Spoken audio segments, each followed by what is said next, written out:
Welcome to Researching Cases, Part 1, Understanding Court Structure and the Doctrine of Precedent. This is a tutorial from the Jerome Hall Law Library at Indiana University Maurer School of Law. In this tutorial, you will learn about basic U.S. court structure at both the state and federal levels. In addition, you will be introduced to the doctrine of precedent in common law. The United States has a common law legal system. This means that unlike in many countries, legislation does not cover every topic in the law, and judges in the United States can create law. Judges make what's known as common law through their decisions in cases that come before them on topics not covered by legislation. The benefit of a written set of laws in a statutory code is that they remain set and uniform until amended by the legislature. With judges having the power to create law through their opinions, common law might seem chaotic. For instance, what if one judge decides a case one way, and then another judge in a neighboring county decides an identical case a different way? Luckily, we avoid this kind of chaos through a structure known as stare decisis. Also referred to as the doctrine of precedent, stare decisis is the legal notion that if a court has already answered a particular legal question, their decision is binding on all lower courts. For example, if a judge in Monroe County, Indiana is presiding over a case, and the legal issue in question has already been decided in a similar case before the Indiana Supreme Court, the Supreme Court's decision is binding on the Monroe County judge. He or she cannot contradict the holding of a higher court. Stare decisis thus brings stability to the common law. This is a rather simplified explanation of precedent.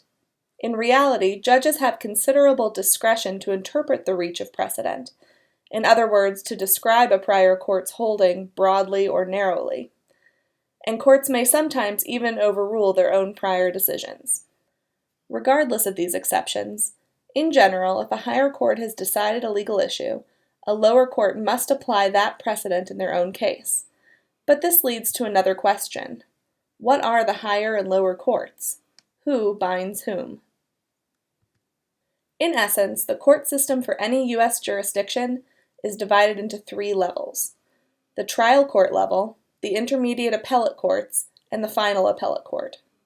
Trial-level cases can be appealed to the intermediate appellate courts, and intermediate appellate cases can be appealed to the final appellate court. The highest appellate level, colloquially referred to as the court of last resort, binds all lower-level courts in its jurisdiction. The United States is an example of a federalist system, with both a federal level of government and individual state governments. Likewise, the court system is broken into federal and state levels as well. Within each state, you have trial-level courts at the county and city level, an intermediate appellate level, which in Indiana is known as the Indiana Court of Appeals, and the court of last resort for state issues, which in Indiana is known as the Indiana Supreme Court. It's worth noting that a few states do not have an intermediate court of appeals, or did not have one until recently, but most states have these three tiers. It's also worth noting that states may use different names for their courts. Many states, like Indiana, name their highest appellate court the Supreme Court. This is not always the case, however. For example, in New York, the court of last resort is the New York Court of Appeals. New York Supreme Courts are trial-level courts. For stare decisis purposes, decisions of the Indiana Supreme Court bind the Indiana Court of Appeals and all trial courts in Indiana, and usually they bind the Indiana Supreme Court as well. But decisions of the Indiana Court of Appeals do not bind the Indiana Supreme Court because the Supreme Court is a higher level of court than the Court of Appeals. The federal court structure is similar.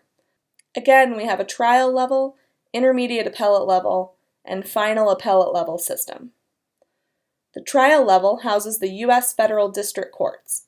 Their decisions can be appealed to the intermediate appellate level, which are the U.S. Courts of Appeals, also referred to as the circuit courts, and those decisions in turn can be appealed to the Supreme Court of the United States, the highest federal court in the country. In terms of precedent, the U.S. Supreme Court, as the highest federal court in the country, binds all lower courts within the United States on questions of federal law. At the intermediate appellate level, the country is divided into 13 federal judicial circuits, 11 numeric circuits from the First Circuit to the 11th Circuit, as well as the D.C. Circuit and the Federal Circuit. The decisions of each circuit are binding on all federal trial courts within that circuit. Indiana is in the 7th Circuit, along with Illinois and Wisconsin. Within each circuit, each state has at least one district, while some have several. The number of districts within a state depends on the state's population. These districts are also displayed on the geographic boundaries map shown here. Indiana has two districts, the Northern District of Indiana and the Southern District of Indiana. So within Indiana's federal court structure, cases start in the U.S. District Court for the Northern or Southern District of Indiana, appeal to the 7th Circuit Court of Appeals, and then appeal to the U.S. Supreme Court. Understanding the court structure is important for understanding how stare decisis works in a particular jurisdiction. The U.S. District Court for the Southern District of Indiana, for instance, is bound by the holdings of the 7th Circuit Court of Appeals and the U.S. Supreme Court, but it is not bound by holdings of the 2nd or 9th Circuit Courts of Appeals, because those courts are outside of its jurisdiction. So in each state, there are actually two parallel or concurrent sets of courts, a set of state courts and a set of federal courts. Since most U.S. law is state law, most cases originate in a state trial court, go up through the appellate court structure of the state, and stop in the state Supreme Court. The U.S. Supreme Court will not hear an appeal from a state court on a pure question of state law, because the U.S. Supreme Court is the highest authority only for questions of federal law. State courts sometimes hear federal claims. It depends on whether the particular federal statute allows that, and federal law can also come up in state court cases as a defense. For example, when a state criminal defendant asserts that the prosecution violates his rights under the federal Constitution. When that happens, the case still goes up through the 3 levels of the state court system, but the party that loses in the state Supreme Court can ask the U.S. Supreme Court to take another look at the federal question in that case. There are a number of reasons why a case might start in federal court rather than state court. One would be if it involves federal law.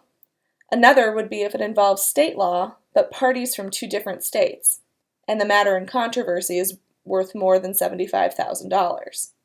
On a state law question, however, even in federal court, the state Supreme Court is the highest authority, and a federal court will treat state Supreme Court decisions as binding on questions of state law.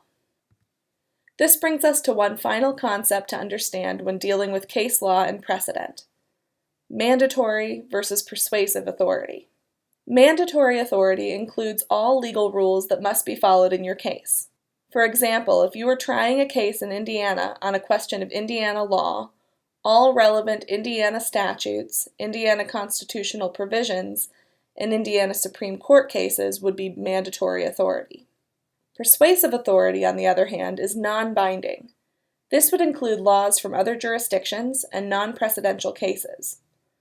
For example, if you're trying a case in Ohio and you want to rely on a case from Pennsylvania, that Pennsylvania case would not be mandatory authority because it's outside of your jurisdiction, but it could be used as a persuasive argument to the judge.